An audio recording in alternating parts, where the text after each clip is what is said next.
Soubienkov réussit enfin à se calmer. Un moment de silence suivit, et pour ne plus penser à ce qui l'attendait, il tourna son esprit vers son passé. Il se rappela son père et sa mère, puis il revit le petit poney tacheté qui le portait quand il était enfant. Il se souvint aussi de son professeur français, qui lui avait appris à danser et qui, un jour, en colère, lui avait arraché un vieux livre de Voltaire des mains. Dans sa mémoire, les grandes villes d'Europe ont défilé, Paris, Rome, Londres si tristes et Vienne si joyeuse. Il pensa à ses jeunes amis polonais avec qui il rêvait d'une Pologne libre et d'un roi polonais sur le trône de Varsovie. C'est là que tout a commencé. De tous ses amis, il a été le seul survivant et il a repensé à chacun d'eux. 2 ont été exécutés, un autre a été battu à mort par son gardien, et, sur la longue route vers la Sibérie, un 4e est tombé de fatigue sans jamais se relever. Les autres sont morts dans les mines, de maladie ou sous les coups. 2 compagnons ont tenté de s'échapper avec lui, mais ils sont morts pendant le combat contre les Cosaques. Lui seul a survécu. Il a réussi à atteindre l'extrême est de la Russie, grâce à l'argent et aux papiers volés à un voyageur qu'il a laissé mourir dans la neige.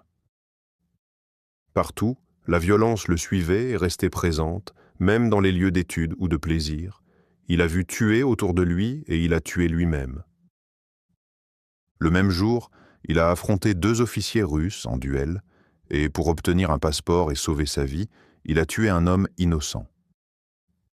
Revenir en arrière était impossible, et la seule solution était d'aller toujours plus loin, de traverser la mer glaciale, de passer le détroit et d'entrer en Alaska. Pour cela, il s'est associé à des trafiquants de fourrure, et avec eux, il a tenté 3 fois de traverser vers l'Est. 3 fois, l'expédition a échoué et le groupe est retourné au point de départ. La 4e tentative a finalement réussi. Il a été l'un des premiers Européens à marcher sur des îles perdues dans le nord, mais il n'est pas revenu s'enrichir comme les autres, car son but n'était pas l'argent. Son but était l'Europe. Il fallait donc traverser toute l'Amérique. Il est resté dans cette région dangereuse de la mer glaciale et s'est embarqué avec d'autres aventuriers, russes, mongols ou sibériens. Partout, le groupe a exigé un lourd impôt en fourrure. Ceux qui ont refusé ont été massacrés et parfois les indigènes ont attaqué à leur tour.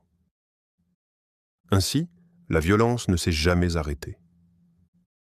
Finalement, ils ont atteint l'Alaska, mais les côtes étaient dangereuses, avec leurs falaises, leurs tempêtes et leurs récifs. Là où ils pouvaient débarquer, des tribus apparaissaient en hurlant dans leurs pirogues et les combats ont été violents. Malgré tout, le groupe a continué vers le sud, car on parlait d'une colonie espagnole plus loin, et Soubienkov rêvait de la trouver. Avec leur aide, ils pourraient rejoindre la Californie ou le Mexique, puis retourner en Europe. Mais ils n'ont jamais trouvé cette colonie, alors le chef a décidé de retourner au nord. Les années ont passé.